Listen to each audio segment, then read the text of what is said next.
අද ලෝක ළමා දිනේ. ඔයාලා දන්නවද ඒක? ඉතින් කොහමද? මාත් ඉතින් අද සමරනවා ලෝක ළමා දිනේ. මේ ලස්සනට බෝඩ් එකකුත් ගහන්න ඕනේ මෙතනින්. ඔෆිස් එක කියලා නෑනේ. සමරන්න දෙන දේවල් හරියට සමරන්න ඕනේ. ඉතින් කොහමද? සුබ ලෝක ළමා දිනයක් වේවා ඔයාලට. මිස්ටර් කසුකුසු, ඔයා මොකද මේ ලෝක ළමා දිනේ සමරන්නේ? තාම මගේ පූර්ව ළමාවිය සංවර්ධනය වෙලා නැහැ. අන්න ඒ නිසා. ඇත්තටම මිස් මේලි ලොකු වුණාම තමයි තේරෙන්නේ වගකීම් ගොඩක් ගන්න ඕනේ කරට කියලා. ඇත්තටම පොඩි කාලේ හොඳයි කියලා දැන් නම් හිතනවා අප්පා. ඒ කාලේ ඉතින් අම්මලා දෙන දෙයක් කාලා බීලා වැඩප්පලක් කරගෙන ඉන්නනේ තිබ්බේ. දැන් එමේ අනේ අම්මේ තියෙන වැඩ කන්දරාව. දැන් කියලාත් ඔයා ලොකු වැඩක් කරන්නේ නෑනේ කසුකුසු. අනේ යන්න මේලි යන්න. ඔයාට තේරෙන්නේ නෑනේ මේවා.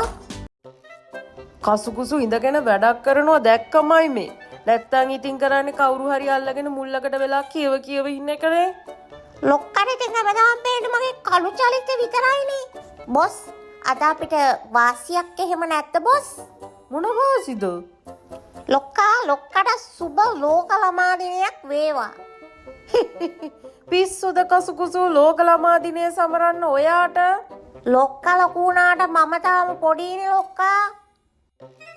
යාළුවනේ ඔන්න අද මං ගාන ඔයාලට අයිස්ක්‍රීම්. කන්න ඕනේ නම් කට්ටියම. අනේ කොච්චර ෂෝක්ද. වැඩි හිටි කියලා දෙයක් නෑ. පේනවනේ ඉතින් ඕගොල්ලන්ට අයිස්ක්‍රීම් දුන්නාම ආසාවෙන් කන ලස්සන. මහා ලෝභයනොත් ලොක්කා අපිට මුකුත්ම දුන්නේ නේද? කමන්නේ ඉතින්.